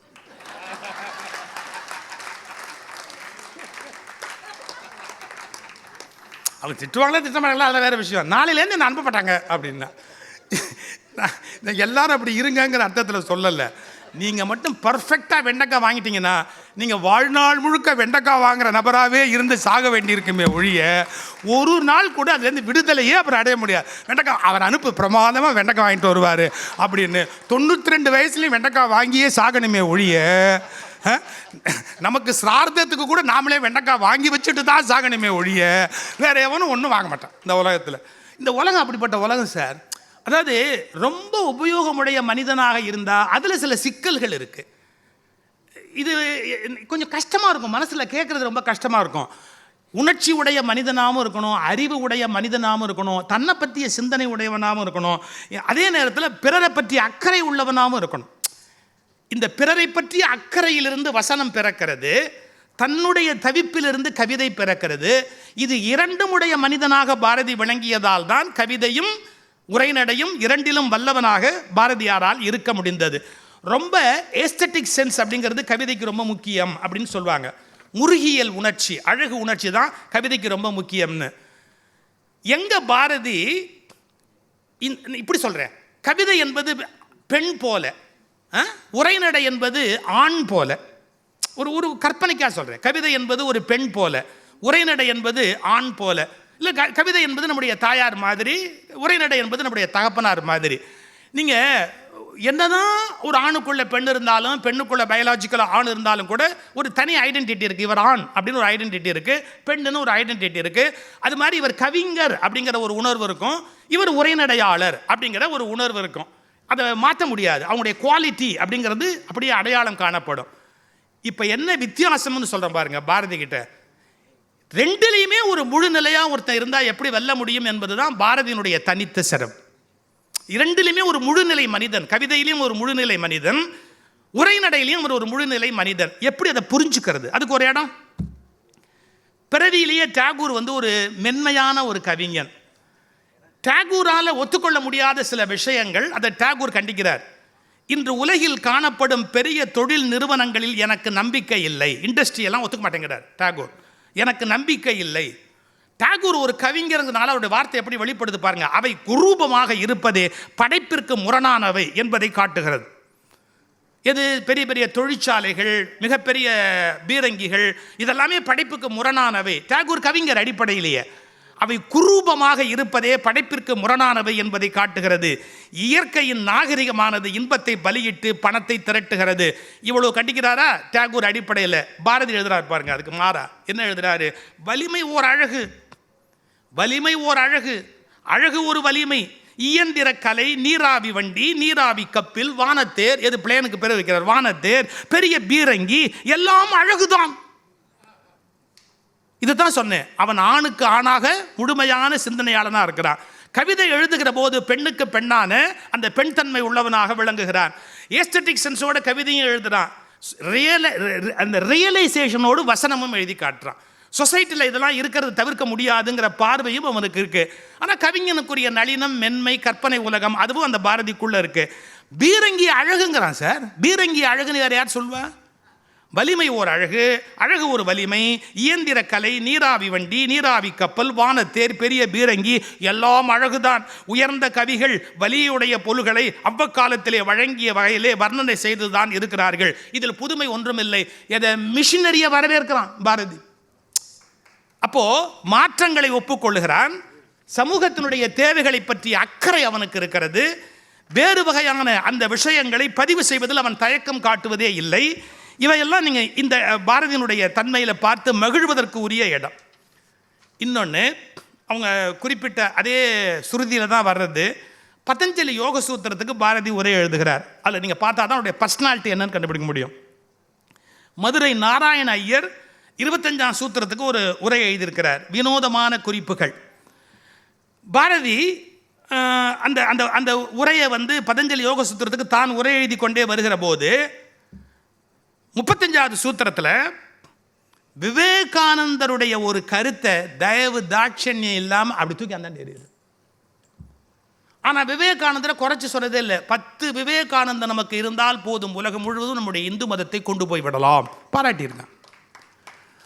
அப்படி விவேகானந்தரை ஸ்லாகித்து பாராட்டின பாரதி பாருங்க, 35வது சூத்திரம் யோக சாதனை பற்றி விவேகானந்தர் சொன்ன கருத்து. அதுக்கு பாரதி கமெண்ட் கீழே போடுறார். முன்னைய உரையாசிரியர்களை பரிசோதனையின்றி கை கொண்டார் விவேகானந்தர். பயமே இல்லையே. அவர் உயரம் என்ன, அவரை பற்றி நம்ம கமெண்ட் அடிக்கலாமா? அப்படிலாம் சொல்லக்கூடாது, அப்படிலாம் அந்த மாதிரிலாம் இல்லை. பாருங்க எந்த வார்த்தை பாருங்க. முன்னைய உரையாசிரியர்களை பரிசோதனையின்றி, ஒரு யோக சாதனையை விவேகானந்தர் பரிசோதனை இல்லாமல் சொல்வாரா? பரிசோதனையின்றி கை கொண்டார் விவேகானந்தர். எதுக்கு? பயிற்சியினால் இந்திரியங்களுக்கு புலப்படும் புதுமைகளை கண்டு மனம் பயிற்சியில் நிலை பெற்று விடும். அதாவது மனசு எப்படி ஒரு விஷயத்தில் லயிக்குது அப்படிங்கிறதுக்கு விவேகானந்தர் உரை எழுதுறார். பாருங்களேன், ஒரு விஷயத்தில் மனசு எப்படி அட்ராக்ட் ஆகுது அப்படின்னு கேட்டால், பயிற்சியினால், தொடர்ந்து நம்ம செய்கிற பயிற்சியால் இந்திரியங்களுக்கு புலப்படும் புதுமைகளை கண்டு, அதில் ஏதோ ஒரு புதுமை இருக்குது, அது நம்முடைய இந்திரியங்களுக்கு ஒரு ஈர்ப்பை உண்டாக்கும். அது மூலமாக மனம் பயிற்சியில் நிலை பெற்றுவிடும். இப்படி தான் மனசு அங்கே நிலைபெறுகிறது, சித்தம் அந்த இடத்துல போய் நின்றுடுது அப்படிங்கிறது விவேகானந்தர் சொல்லியிருக்கிற உரை. அது பழைய உரை. அந்த பழைய உரையை வழிமொழிகிறார் விவேகானந்தர். ஆனால் பாரதி சொல்கிறான் பாருங்க, யாதேனும் ஒரு பயனுடைய தொழில் செய்யும் புகுமிடத்தில் மனம் கட்டுப்பட்டு நிற்கும். நீ செய்கிற தொழிலில் மனசு லயிக்கிறதால ஈடுபாட்டினால போச்சுன்னு சொல்லாத, நீ ஏதேனும் ஒரு பயனுடைய தொழில் செய்ய புகுமிடத்திலே உன் மனம் அதில் கட்டுப்பட்டு வரும். இதை விவேகானந்தர் பரிசோதனையின்றி குறிப்பிடுகிறார்னு எழுதுறார். சரி, இப்போ என்ன அர்த்தம்? இவருக்கு விவேகானந்தர் மேலே மரியாதை இல்லைன்னு அர்த்தமா? இல்லை. எவ்வளவு மரியாதைக்குரியவர்களாக இருந்தாலும் முரண்படுகிற போது வெளிப்படுத்துகிற நேர்மை இருக்க வேண்டும். அதுக்கு தான் நேர்மைன்னு பேர். Sorry sir, I beg to differ, நான் உங்களிடமிருந்து மாறுபடுகிறேன், வேறு வழி இல்லை, நீங்கள் எவ்வளவோ வணங்கத்தக்கவர் என்றாலும் நான் உங்களிடமிருந்து மாறுபடுகிறேன். சார் இப்போ இதை ஒத்துக்கவே மாட்டேங்கிறாங்க சார், அது எப்படி அவ்வளோ பெரிய மனுஷன் நீ அப்படி சொல்லலாம்னா, ஸ்டாப். உண்மையை விட பெரிய மனிதன் யாரும் இல்லை. உண்மையை விட பெரிய மனிதன் இந்த உலகத்தில் யாரும் இல்லை. ராமானுஜர் ஒரே எழுதுறாரு. ராமானுஜருடைய குரு சொன்னதை ராமானுஜர் ஒத்துக்கிட்டாரா? அவருடைய குரு அவருக்கு என்ன சொல்லி கொடுத்தாரு? அவருடைய குரு அத்வைத பரமா உரை சொல்றாரு. விஷ்ணுவுடைய கண்களை தவறுதலாக அந்த வார்த்தையை சொல்றாரு. ராமானுஜர் ஒத்துக்கல. அவருக்கு குருநாதர் என்ன சொல்றாரு? நோ, நீ சொல்றதுக்காக நான் என்னால் ஏற்றுக்க முடியாது, என்னால் அதை ஏற்றுக்கவே முடியாது, நீ சொல்ற கருத்தை ஏற்றுக்க மாட்டேன். குரு தெளிவாக சொல்லிட்டு வந்தார். பிறகு அவர் ஒரு உரை சொல்றார். அவருடைய சிஷ்யர் எழுதிக்கிட்டு இருந்தார். சிஷ்யர் திடீர்னு சொன்னார் ராமானுஜரை பார்த்து, நோ, நான் ஒத்துக்க மாட்டேன், நீ சொல்ற உரை தவறு, நான் ஏற்றுக்க மாட்டேன் அப்படின்னாரு. பாருங்க, காலால் உதைச்சு பட்டோலைக்குள் எழுது அப்படின்னாரு. முடியாது அப்படின்ட்டார் சிஷ்யர். குரு சீடன் என்பவன் வழிமொழிகிறவனோ பின்பற்றுகிறவனோ அல்ல, சொந்தமாக சிந்திக்கிறவன். இன்னைக்கு நானே ஒரு சேலஞ்சில் தான் சார் லைஃப்பை ஓட்ட வேண்டியிருக்கு. உண்மைகளை முழுசாக சொல்கிறது இந்த சமூகம் ஏற்றுக்கிறதுக்கு தயாராக இல்லை. யாரையாவது வழிமொழிஞ்சு சொல்லு, யாரையாவது வழிமொழிஞ்சு சொல்லு, அதுக்கு வழிஞ்சு சொல்லலாம். வழிமொழிஞ்சு இல்லை, வழிஞ்சு சொல்லலாம். எப்படி வழிமொழிய முடியும்? எங்கே தப்பு இருக்கோ அங்கே தப்புன்னு சொல்ல வேண்டியது தானே. தப்பை நான் தப்புன்னு சொல்லாமல் எப்படி போக முடியும்? ஏன் நினைக்கிறாங்க அவர் எவ்வளோ பெரியவர்? அப்படிலாம் இல்லை. பெரியவராக இருக்கலாம், சின்னவராக இருக்கலாம், பெரியவரும் தப்பு பண்ணலாம். எவ்வளோ பெரிய மனுஷன் இந்த உலகம் தப்பு பண்ணுறதுக்கு வாய்ப்பு இருக்குது. அறியாமை என்பது எப்போ வேணாலும் வரலாம், எந்த கணத்தில் வேணாலும் வரலாம். இதுக்கு வாய்ப்பு உண்டா இல்லையா? இப்போது ஒரு கருத்து ஒருத்தர் சொல்கிறாரு அப்படின்னா அதிலிருந்து நம்ம மாறுபடுகிற போது, நான் இந்த இடத்துல மாறுபடுறேன், காரணம் இந்த கருத்து எனக்கு உடன்பாடு இல்லை அப்படிங்கிறத பதிவு பண்ணுமா இல்லையா? சித்தம் மீள மீள ஒன்றை செய்வதற்கான காரணம் என்ன? அப்புறம் 50வது சூத்திரம் வருது. அந்த 50வது சூத்திரத்துக்கு உரை எழுதும்போது எந்த உரை எழுதுகிறவர்களும் அந்த உரைக்குன்னு ஒரு மரபு வச்சுருப்பாங்க. அந்த மரபுகளை எல்லாம் தாண்டி ஒரு பிரெஞ்சு பழமொழியை உள்ளே வந்து பயன்படுத்துகிறார். என்ன சொல்கிறாரு? இதற்கு முன்பு குடித்தவன் மறுபடியும் குடிப்பான். இதற்கு முன்பு குடித்தவன் மறுபடியும் குடிப்பான். ஏன்? ஒரு தடவை குடிச்சிட்டான்னு சொன்னால் இதுக்கு முன்னாடி குடித்தவன் மறுபடியும் குடிச்சிட்டு தான் இருப்பான், அதை நிறுத்த முடியாது. இந்த உதாரணத்தை அந்த உரையில் கொண்டு வந்து அவர் எழுதி காட்டுறார். இந்த மாதிரி ஒரு உரையில் இப்படி ஒரு விஷயத்தை போடலாமா போட வேண்டாமா அதை பற்றிலாம் கவலை கிடையாது. புரிய வைக்கணும் மக்களுக்கு அப்படின்னு சொன்னால் சொல்ல வேண்டிய கருத்தை சொல்லணும். அதற்கு என்ன காரணம்? பாரதிக்கு பன்மொழி புலமை இருந்தது, பன்னூல் அறிவு இருந்தது, தர்க்கத்திறன் இருந்தது, இலக்கண புலமை இருந்தது, இலக்கிய செழுமை இருந்தது, புதுப்பொருள் காட்சி இருந்தது, எழுத்து நடையில் வல்லமை இருந்தது, எல்லாவற்றிற்கும் மேலாக நேர்மையும் தூய்மையும் இருந்தது. ஒரு விஷயத்தை சொல்லணும் அப்படின்னு முடிவு பண்ணால் அது யாரை பற்றியும் கவலைப்பட வேண்டியதில்லை, சொல்ல வேண்டியதை சொல்லணும் அப்படிங்கிற அந்த நேர்மையும் தூய்மையும் அவரிடத்தில் இருந்தது. கவிதைகளை பற்றி சொல்லுகிற போது, கவிதை என்பது சாதாரணமான கருத்துக்களை வியப்பூட்டும் மொழியில் சொல்வது அல்ல. கவிதைங்கிறது வார்த்தையில் வச்சு விளையாடுறது அப்படிங்கிற மாதிரி பல பேர் முடிவு பண்ணியிருக்கிறோம். ஒரு கவிஞன் எப்படி எழுதணுங்கிறத பாரதி குறிப்பிடுறார். எளிமையாக இருக்கணும் முதல்ல. கவிதை என்பது சாதாரண கருத்துக்களை வியப்பூட்டும் மொழியில் சொல்வது அல்ல, வியப்பூட்டும் கருத்துக்களை சாதாரண மொழியில் சொல்வது. ஒரு கவிதைக்கு இதை விட அழகாக நாம் எப்படி விளக்கம் சொல்ல முடியும்? அப்புறம் கவிதை எழுதுகிறவன் கவிஞன் அல்ல, கவிதையாகவே வாழுகிறவன் தான் கவிஞன்கிறார். அது என்ன கவிதையாகவே வாழுதல்? இந்த அனுபவங்கள் எல்லாம் வெறும் வார்த்தை ஜாலத்தினால ஒரு மனிதனுக்கு வர முடியாது. பாரதியினுடைய எழுத்தில் வந்து வடமொழி இருக்கும். தமிழில் இவ்வளவு ஆர்வம் இருந்தால் கூட பல இடங்களில் வெவ்வேறு வடமொழி சொற்களை அப்படியே பாரதி பயன்படுத்திக்கிட்டே போயிருப்பார். ஏன் சார் பாரதி தூய தமிழில் எழுதக்கூடாதா? அதுக்கு ஒரு பதில் எழுதுகிறார். புலவர் அந்த காலத்து ஜனங்களுக்கு தெளிவாக தெரியக்கூடிய பதங்களையே வழங்க வேண்டும். புலவர் அந்தந்த காலத்து ஜனங்களுக்கு தெளிவாக புரியக்கூடிய பதங்களையே வழங்க வேண்டும். கூடியவரை பேசுவது போலவே எழுதுவதுதான் உத்தமம் என்பது என்னுடைய கட்சி. சார், தன்னுடைய மேதாவிலாசத்தை காட்டுவதற்காக எழுதக்கூடாது. எதிரில் இருப்பவன் மீது உள்ள அக்கறையினால் ஒன்றை எழுத வேண்டும். பேசுறவனுக்கு அது பொருந்தும். நான் இவ்வளோ படிச்சிருக்கேன் பார் அப்படிங்கிறத 7ஆம் அத்தியாயத்தில் 3ஆம் பக்கத்தில் என்ன சொல்லப்பட்டிருக்கிறது என்றால் 3ஆம் அத்தியாயத்தின் 4வது வரியில், இதெல்லாம் மிரட்டுற வேலை. ஒன்று 10 காசுக்கு பிரயோஜனம் கிடையாது. அதனால 7ஆம் அத்தியாயம் 3வது வரி இது இருக்கு, அதெல்லாம் நீ படிச்சேங்கிற திமிரை காட்டாது, அது வேஸ்ட்டு. எதிரில் வந்திருக்கிறாங்களே, உன்னை நம்பி 2 மணி நேரத்தை வேஸ்ட் பண்ணி வந்து உட்காந்துருக்குறாங்களே, அவங்க என்ன கொண்டு போனாங்க? அவங்க வீட்டுக்கு போகும்போது எதை பாதுகாப்பாக கையில் எடுத்துகிட்டு போனாங்க? அதுதான் ரொம்ப இம்பார்ட்டன்ட். எதிரில் இருப்பவர்கள் மீதான அக்கறை தான் இருக்கணுமே ஒழிய, நான் ரொம்ப படித்தவன்னு காட்டுறதுக்கான திமிரு ஒரு பேச்சிலையோ எழுத்துலையோ இருக்கும் என்ற அது பயனற்றது. பாரதி சொல்கிறான் பாருங்க, அந்த காலத்து ஜனங்களுக்கு தெளிவாக தெரியக்கூடிய பதங்களையே வழங்க வேண்டும். கூடியவரை பேசுவது போலவே எழுதுவதுதான் உத்தமம் என்பது என்னுடைய கட்சி. மக்களுக்கு சென்று சேர வேண்டும். அவனுடைய அக்கறை பாருங்கள், மக்களுக்கு அந்த விஷயம் போய் சேரணும். பெருவாரியான மக்களுக்காக எளிமையை போற்றுகிற இயல்பு பாரதி கிட்ட. 1-2 வருஷத்து நூற்பழக்கம் உள்ள தமிழ் மக்கள் எல்லோருக்கும் ஒரு 2-3 வருஷம் புத்தகம் படிச்சிருந்தா போரும்பா, அவருக்கு அது புரியணும். 2-3 வருஷம் 1-2 வருஷத்து நூற்பழக்கம் உள்ள தமிழ் மக்கள் எல்லோருக்கும் நன்கு பொருள் விளங்கும்படி எழுதுவதுடன் காவியத்துக்குள்ள நயங்கள் குறைவுபடாமலும் நடத்துதல் வேண்டும். ஒரு போதுமான இலக்கிய அறிவு இல்லைன்னா கூட அவர்களுக்கு அது புரியும்படியாக ஒவ்வொரு இலக்கியவாதியும் தன்னுடைய படைப்பை வழங்க வேண்டும். இது பாரதியினுடைய எழுத்தாளனுக்கு அவன் காட்டுகிற நெறி, பேச்சாளனுக்கு அவன் காட்டுகிற நெறி. ஏன் நம்ம யாருக்காக பேசுகிறோம், யாருக்காக சொல்கிறோம், யார் இடத்துல அது போய் சேரணும்? இப்போது தெருவில் ஒரு கூட்டம் நடக்கும், அங்கே கூட ஏதோ அத்வைதத்தை பற்றி வேலை விஷயங்களை பற்றி நாங்கள்லாம் சொன்னோம். இதெல்லாம் பாமர மக்களுக்கு பேசுவாங்களா அப்படின்னா ஏன் பேசக்கூடாது? அவங்க என்னைக்கு கற்றுக்கிறது?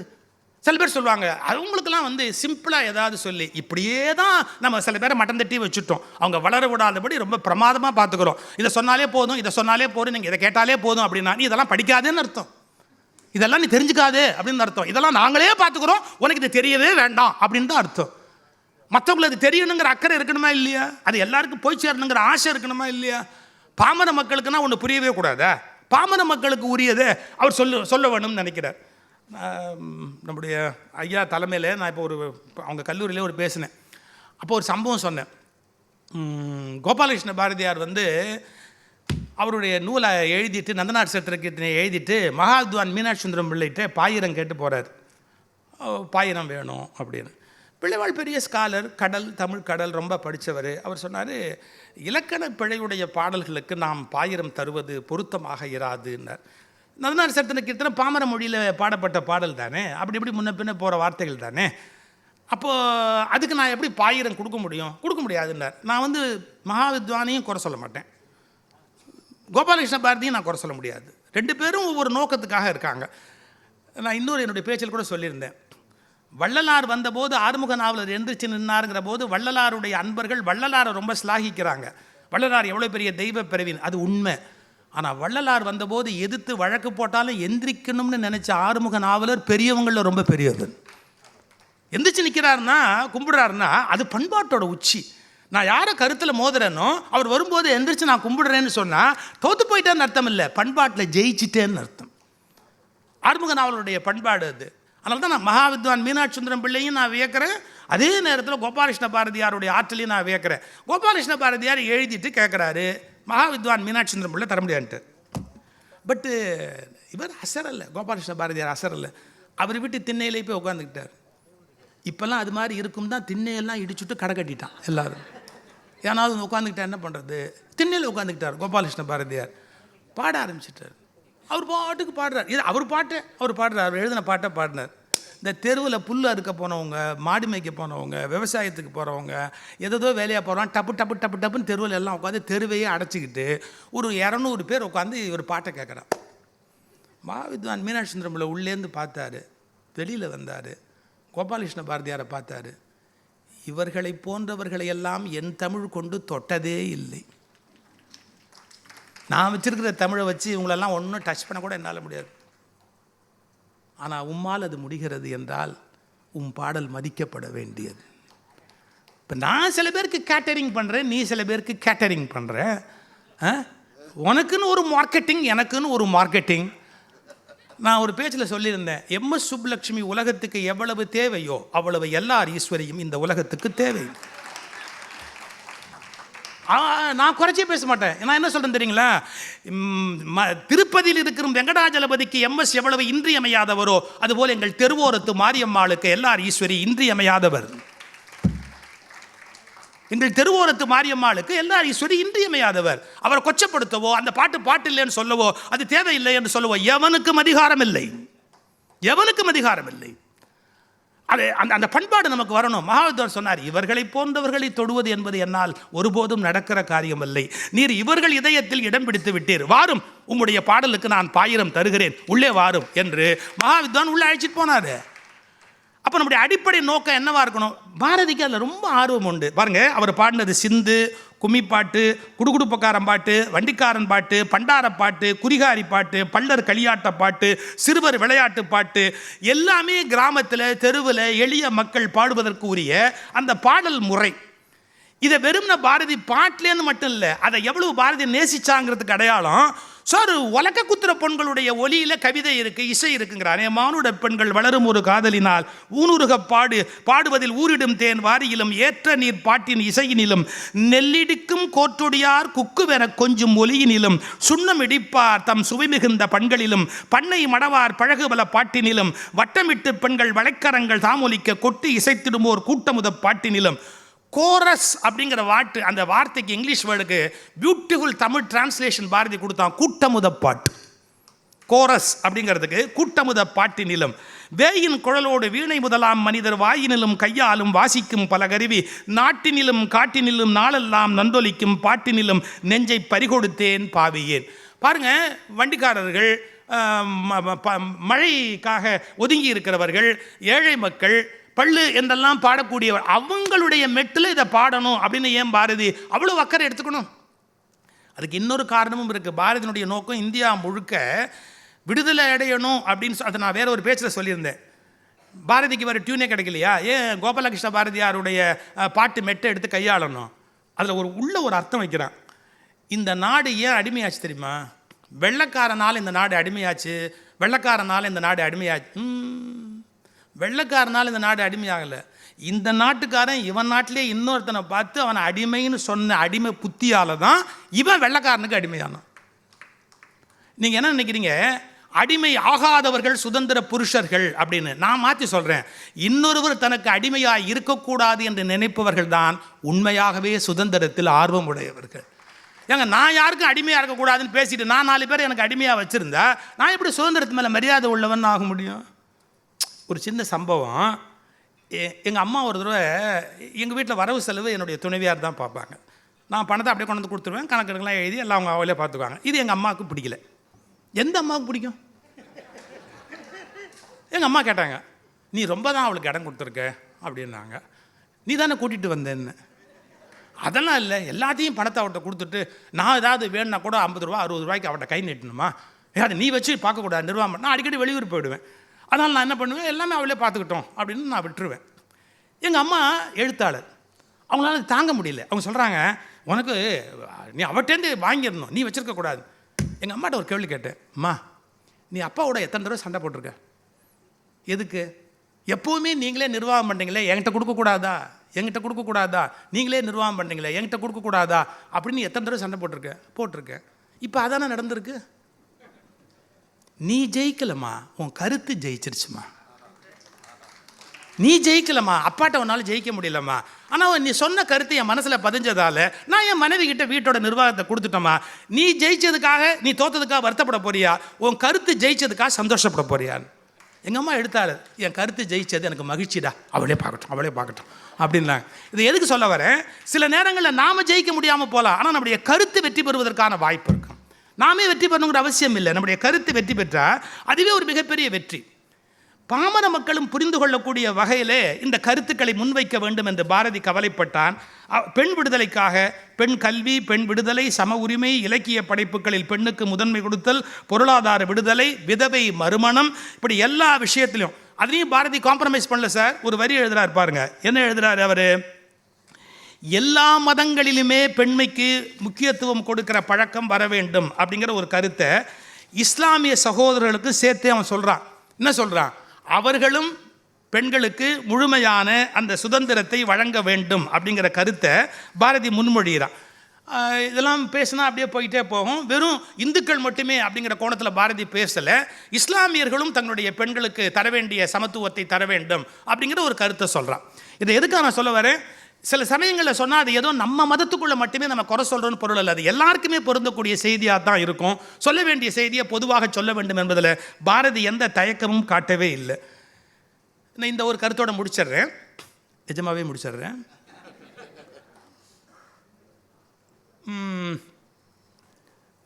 பாரதியினுடைய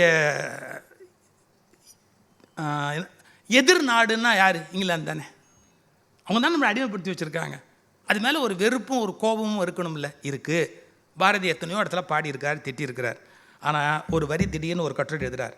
மகத்தான இங்கிலாந்து பேரரசு எங்கே, அந்தோ இந்தியா எங்கே?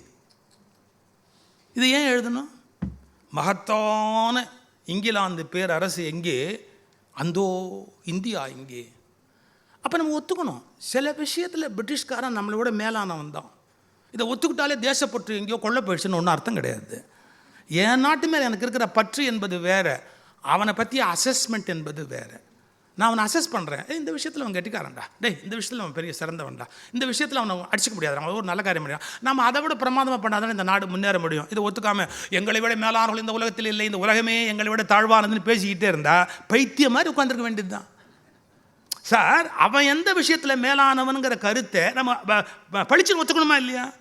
இப்போ நான் படிக்கிறது எதுவுமே என்னோட வார்த்தை இல்லை, இது முழுக்க முழுக்க பாரதியாருடைய வார்த்தை. நாளைக்கு யாராவது என்ன வம்புழுக்கிறதா இருந்தால் நான் பொறுப்பு இல்லை. இந்த சாதி அமைப்பு முறை இருக்கிறதே அது ஆச்சரியமானது.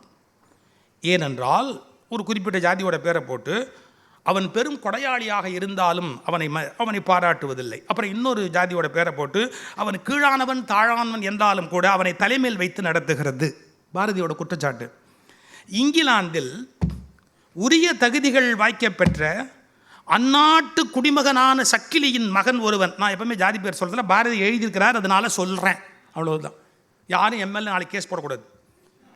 அவர் சொன்னார் அப்போவே இழிவு சிறப்பு உண்மையெல்லாம் அவர் இலக்கண ரீதியாக பெயில் எடுத்தார், நான் ஓப்பனாகவே பெயில் எடுத்துக்கிறேன். இங்கிலாந்தில் உரிய தகுதிகள் வாய்க்கப்பெற்று அந்நாட்டு குடிமகனான ஒரு குறிப்பிட்ட ஜாதி மகன் ஒருவன் பிரதம மந்திரி ஆவதற்கு எவ்வித தடைகளும் கிடையாது என்பதை பற்றி அங்குள்ள மக்களில் எவனும் ஐயப்பட மாட்டான். ஆனால் இந்தியாவில் சமஸ்கிருத சாஸ்திரங்களில் ஈடு இணையற்ற அறிவும் விழுமிய ஒழுக்க பண்பும் பக்தியும் கொண்ட ஒருவன் ஒரு குறிப்பிட்ட மடத்தோட பேர் போட்டு பீடாதிபதியாக வர முடியும் என இந்தியாவில் எவனாவது நம்பினால் அது தேச துரோகமாக அல்லவா கருதப்படும். இந்த பாரதியை மட்டும் ஏன் நம்ம மறந்துட்டோம்? இந்த பாரதியை மட்டும் நமக்கு ஏன் பிடிக்கல? இந்த பாரதியை ஏன் ஒழிச்சு வச்சுட்டோம்? நாம சில கேள்வி ஓப்பனாக கேட்கணும் இல்லை? ஒரு கோயிலில் எல்லா ஜாதியும் அர்ச்சகராக வரலாம்னா அது எப்படி வரலாம்? எல்லா ஜாதியும் பீடாதிபதியாக வரலாம்னு பாரதி எழுதியிருக்கிறாரு. அந்த பாரதி நமக்கு வேண்டியது இல்லையா? அந்த கருத்தை பற்றிய பரிசீலனை நமக்கு தேவை இல்லையா? அப்போ பாரதி இந்த மதத்துக்கு விரோதியா? ஒரு கருத்து சொன்னால் அந்த கருத்துக்காக கருத்தை சொல்கிறாங்கன்னு நினைக்கணும். இந்த மதத்துக்கே பாரதி விரோதியா? இந்த மதத்துக்கு பாரதி செய்த அளவுக்கு இன்னொருத்தர் செய்ய முடியுமா? அது மாதிரி நாங்கள் ஒரு கருத்து சொன்னோம்னா நாங்கள் மதத்துக்கு விரோதின்னு பொருள் இல்லை, அந்த கருத்தை எங்களுக்கு உடன்பாடு, இந்த கருத்தை பரிசீலிக்க வேண்டியது, அவ்வளோதான் அதனுடைய நோக்கம். அந்த துணிவு உள்ளவர்கள் இன்னொருவரை நம்பி பிழைப்பு நடத்துகிறோம் என்கிறவர்கள் ஒருபோதும் உண்மை பேச முடியாது. இன்னொருவரை நம்புவதை விட இறைவனை மட்டுமே நம்பி இருக்கிறோம் என்று புரிந்து கொண்டவர்கள் எல்லா காலங்களிலும் எல்லாவற்றையும் தைரியமாக எழுதுவார்கள், தைரியமாக பேசுவார்கள். அதை முடிச்சுட்டு பாரதி சொல்கிறான், மகத்தான இங்கிலாந்து பேரரசு எங்கே, அந்தோ இந்தியா எங்கே? அப்போ நம்ம மாற்றங்களுக்கு தயாராகவே இல்லை. இன்னும் சாதி முறைகளை அப்படியே கட்டமைத்து கொண்டு அந்த கட்டுமானத்திலே தொங்க விரும்புகிறமே ஒழிய அதை கடந்து நாம் புரிந்து கொள்ள சமூகத்தை முன்னேற்ற தயாராக இல்லை. எனக்கு தலைப்பு பாரதியின் நெறின்னு கொடுத்துருங்க. பாரதி அந்த நெறி வேற ஒரு கோணத்தில் சிந்திக்கிறவர், அந்த கட்டமைப்புகளை தாண்டி வாழ வேண்டும் என்று நினைக்கிறவர். பழமை என்பதற்காக ஒன்றை ஏற்றுக்கொள்ள வேண்டிய அவசியம் இல்லை, புதுமை என்பதற்காக ஒன்றை நிராகரிக்க வேண்டிய அவசியம் இல்லை. ஒன்று சார், எதுகிரி போய் இந்த திருவல்லிக்கேணி பீச்சில் காசு போடுறா. ஏன் போட்டேன்? எதுக்கு காசு போட்டேன்? அதெல்லாம் பெரியவங்க பண்ணி வச்ச பழக்கம். நல்லா புரிஞ்சுக்கோ. குளத்தில் காசு போடுவாங்க. ஏன் குளத்தில் காசு போடுவாங்கன்னு உனக்கு தெரியுமா? எதுகிரிக்கு பாடம் எடுக்கிறான். ஏன் குளத்தில் காசு போடுவாங்க தெரியுமா? எதுக்கு? அந்த சேத்தை அள்ளணும். நீ இப்போ சேத்துல ஒரு காசு போட்டுட்டு போயிட்டேன்னா தண்ணி குறைஞ்சதுக்கப்புறம் அந்த ஊரில் இருக்கிறவங்கலாம் காசு கிடைக்குமேனு சேத்தை அள்ளி வெளியே கொண்டாந்து போடுவான். அப்போது அந்த குளம் தூர்வாரிடுவாங்க. குளத்தை தூர்வாடுறவனுக்கு காசு கொடுக்கணுமேங்கிறதுக்காக குளத்தில் காசு போடுற பழக்கம் நமக்கு வந்தது. அதனால் குளத்தில் காசு போடலாம். நீ சமுத்திரத்தில் போய் காசு போடுறியே, உனக்கு அறிவு இருக்கா? சமுத்திரத்துக்கு இந்த காலனாவால் ஆக போகிறது ஒன்றுமே இல்லைன்னு உனக்கு தெரியாதா? அதுக்கு 2 பொறி வாங்கி போட்டால் கூட அங்கே இருக்கிற மீன் தின்றுருக்கும். நீ அதுவும் பண்ணாமல் காலனா காசை கொண்டு போய் அங்கே போட்டு வரைய, எதுக்கு நீ சொல்கிறா? அப்போ பெரியவங்கள்லாம் முட்டாளா அப்படின்னா அனாவசியமாக பேசாது. குளத்தில் போடுறது பெரியவங்க சொன்ன வரைக்கும் கரெக்டு, ஆனால் சமுத்திரத்தில் கொண்டு போய் போடுறது முட்டாள்தம். அதான் பாரதி. இப்போது பழைய வழக்கங்களை பாரதி கண்டிக்கவில்லை. பழைய வழக்கங்கள் எவை நியாயமானவையோ, எந்த அளவு நியாயமானவையோ அவற்றை ஏற்றுக்கொள்ள சொல்லுகிறார். எது நியாயம் இல்லையோ அதை மீறி முடிவெடுக்க வேண்டிய தைரியம் இந்த மக்களுக்கு வர வேண்டும் என்பதை சொல்லுகிறார். பழமைக்கும் புதுமைக்கும் பாலமாக மட்டுமல்ல, ஒரு ஒளி விளக்காக விளங்கியது பாரதியின் நெறி என்று கூறி நன்றி பாராட்டி விடைபெறுகிறேன். வணக்கம். விருது பெற்ற என்னுடைய மிகுந்த அன்புக்குரிய அத்தனை பேருக்கும் என்னுடைய வாழ்த்துக்கள், நன்றி. மீண்டும் தலைமை உரைக்கு ஒரு பாராட்டு.